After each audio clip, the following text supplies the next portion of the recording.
welcome back. In our last explainer, we left off with these really destructive viruses that were honestly pretty slow, passed around one floppy disk at a time. Today, everything changes.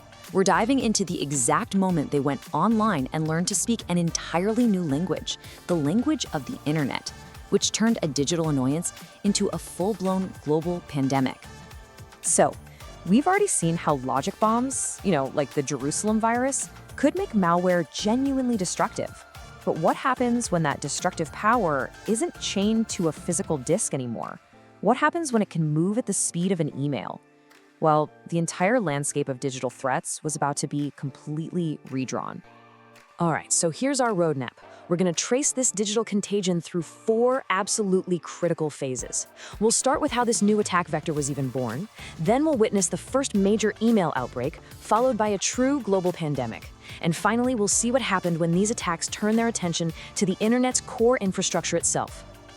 Think back to the late 1990s. The world was getting connected in a way it never had been before. Email, the internet, these weren't just fun novelties anymore. They were becoming essential. And this created this incredibly fertile new ground for a totally different kind of digital pathogen. Just as a quick refresher, right? The viruses we've talked about so far were kind of like digital fleas. They needed a host, some program to latch onto, and they completely relied on us, on people, to carry them from one machine to another, usually on a floppy disk. But then, something new crawled out of the digital woodwork: the worm. Now, think of this less like a parasite and more like a self-sufficient creature. It didn't need a host program to hide in. It could travel and copy itself across entire networks all on its own. A real game changer. And the first wave of these internet-born threats used a really clever trick. They weren't hiding in some complicated program. No, they were inside the simple documents we were all starting to share every single day. Word files, Excel sheets. They literally spoke the language of the office. So, in March of 1999, this whole theoretical threat, it became a very, very real problem. The world got its first real taste of just how fast a digital pathogen could multiply when the internet itself was the carrier. And its name was Melissa. Melissa was a macrovirus, and it was brilliantly disguised as an important document. The subject line would say something like, "Important message from," and then it would have the name of someone you actually knew. The moment you opened it, it used your own email to mail itself to the first 50 people in your address book, creating this insane exponential storm of emails. And this quote just nails it. Here's the key thing to understand. Melissa wasn't actually built to destroy your files. Its real damage came from overwhelming disruption.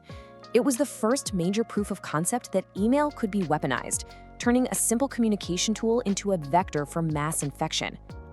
Now, just look at this timeline. It shows just how terrifyingly fast this new language of malware evolved. Melissa was a proof of concept, right? But in just 4 years, the threats went from just clogging up your inbox to attacking the fundamental machinery of the internet. We're talking about an evolution that took a handful of years, not decades. So if Melissa was the test case, the I love you worm in 2000, oh man, that was the global catastrophe. It was a super spreader that exploited our most basic human emotion, curiosity, and, maybe that little desire to feel loved. The worm's genius was its absolute simplicity. You get an email with the subject line, "I love you." I mean, who wouldn't be tempted? But the attachment was a VBS script file, basically a small program, disguised as a harmless text file. The moment you clicked it, it didn't just forward to 50 people. No, it sent itself to everyone in your address book. And unlike Melissa, this thing was malicious. It started overwriting your personal files with copies of itself.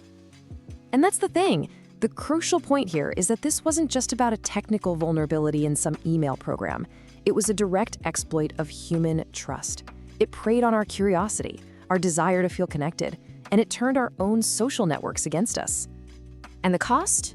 It was absolutely staggering. We're talking about billions with a B, billions of dollars in lost productivity and damages.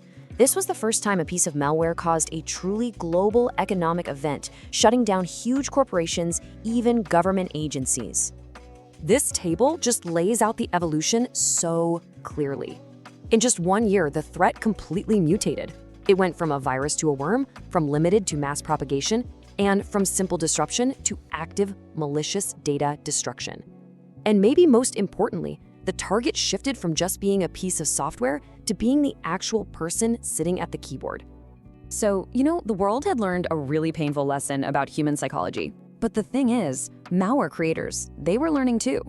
They realized that while tricking humans was incredibly effective, they could cause even more chaos by bypassing us altogether and attacking the very backbone of the internet.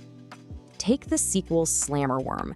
This thing didn't use email at all. Its one and only purpose was to find and infect unpatched Microsoft SQL servers, the databases that are the brains behind countless websites, banks, and big corporations. It spread not by tricking people, but by speaking directly, machine to machine. 10 minutes. That speed it's almost impossible to wrap your head around. Its spread was so fast that it caused airline delays, ATM failures, and widespread internet outages, not by destroying data, but simply by clogging up the pipes with its own replication traffic. And that was the truly unseen consequence. The threat wasn't just about our personal photos or documents anymore. Malware was now a direct threat to critical global infrastructure. We're talking power grids, financial systems, the networks that our entire modern society is built on.